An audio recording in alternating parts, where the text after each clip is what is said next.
នេះជាការគោរពឲ្យតម្លៃដល់ប្រទេសយើងមែនតើឃើញទង់ជាតិខ្មែរយើងនៅលើកៅអៅ uniform របស់ជាហៅ Pizza អាមេរិកមួយនេះដែលមានជាង 20000 សាខាជុំវិញពិភពលោកហើយគាត់បានហៅខ្ញុំមកថតដោយសារតែគេមាន promotion ផ្ដល់ជូនពិសេសនេះហើយខ្ញុំឃើញគាត់ពាក់កៅអៅហ្នឹងគឺខ្ញុំ feel proud ខ្ញុំមានអារម្មណ៍ថាមោទនភាពមែនតើឃើញទង់ជាតិយើងអញ្ចឹងគេឲ្យតម្លៃណាហើយ Pizza នេះគឺតម្លៃពិសេស$16សល់តែ$8.90ឯងមួយឈុតហ្នឹងមានផ្លូវមាន់មានអីទៀតហើយបើសិនបើយើងយកអាសបក hot dog នេះវិញគឺតម្លៃសល់តែ$3.90ទេពិសេសខ្លាំងតម្លៃនេះគឺធូរហើយសម្រាប់ Pizza មួយនេះគឺជា Pizza មួយដែលខ្ញុំមានអារម្មណ៍ថាស្និទ្ធស្នាលនៅពេលដែលឃើញទង់ជាតិខ្មែរយើងអញ្ចឹងហើយគេមានអាឈុតអាហារថ្ងៃត្រង់$3ជាង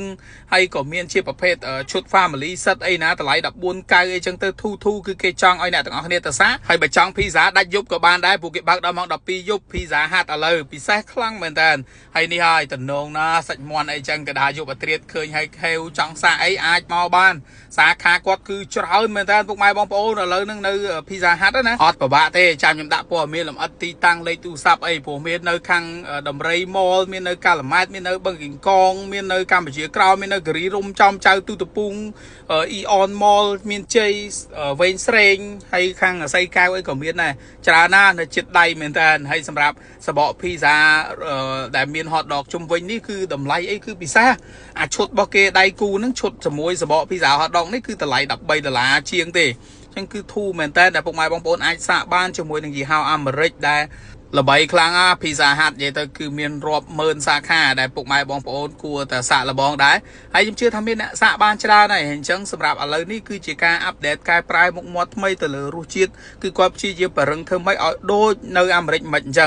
ងកុំភ្លេចបានសាកហើយជួយ comment feedback ផងជាមួយនឹង option តម្លៃនេះគឺជាការលួងចិត្តដើម្បីឲ្យពុកម៉ែបងប្អូនញ៉ាំហើយទទួលបានអារម្មណ៍រសជាតិដើមមកវិញណាអញ្ចឹងនេះគឺជា Pizza Hut ដែលពុកម៉ែបងប្អូនគឺមានស្តង់ដារខ្លាំងក្នុងការធ្វើរបស់គាត់ហើយអ្វីដែលខ្ញុំទទួលបានថ្ងៃហ្នឹងគឺមានអារម្មណ៍ថាយើងថតជាមួយនឹងហាងមួយដែលថាគាត់បានឲ្យតម្លៃមកប្រទេសជាតិយើងព្រោះខ្ញុំឃើញបុគ្គលិកគាត់នេះពាក់កៅអៅ uniform មានទង់ជាតិរបស់យើងអញ្ចឹងណានេះហើយជាអ្វីដែលខ្ញុំចង់ឃើញថាហាងដែលគាត់ជា franchise មកពីក្រៅប្រទេសគាត់មកក្នុងប្រទេសយើងគួរតែ respect គួរតែឲ្យតម្លៃគោរពយើងបន្តិចតែធ្វើឲ្យយើងមានអារម្មណ៍ថាវ៉ាវនេះគឺជាការឲ្យតម្លៃមួយដែលយើងគួរតែគោរព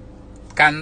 គាត់វិញណាព្រោះមិនងាយមានទេព្រោះពេលខ្លះយើងខ្លួនឯងយើងមិននឹកស្មានមិននឹកដល់ថាយើងចង់ដាក់ទង់ជាតិយើងនៅលើអាវអញ្ចឹងពេលខ្លះយើងភ្លេចវាធម្មតាប៉ុន្តែដល់ពេលគេមកប្រទេសយើងគឺគេដាក់បែបនេះយើងមានអារម្មណ៍ថាឲ្យតម្លៃមែនតើហើយ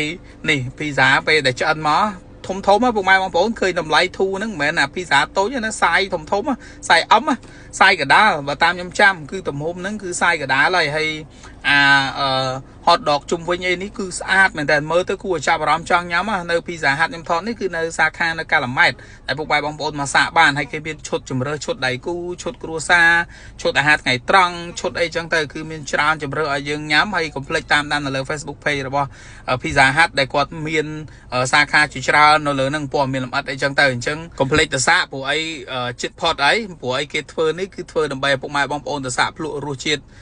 ត្រឡប់មកវិញណាថារសជាតិចំហ្មងមិនអីមិនចឹងទៅព្រោះពីខ្ញុំញ៉ាំទៅគឺទទួលយកបានតម្លៃហ្នឹងគឺពិសេសខ្លាំងជាពិសេសគឺមានអាផ្លូវមាន់មានស្លាបមាន់បន្ថែមនៅក្នុងឈុតហ្នឹងទៀតដែលតម្លៃនេះគឺធូរមែនតើទៅញ៉ាំ2នាក់អី3នាក់អីគឺមកតាំងពោះងាងហ្មងហើយគាត់មានជាប្រភេទស្ប៉ាហ្គាទីមានអីតំណងអរគុណបាយបាយ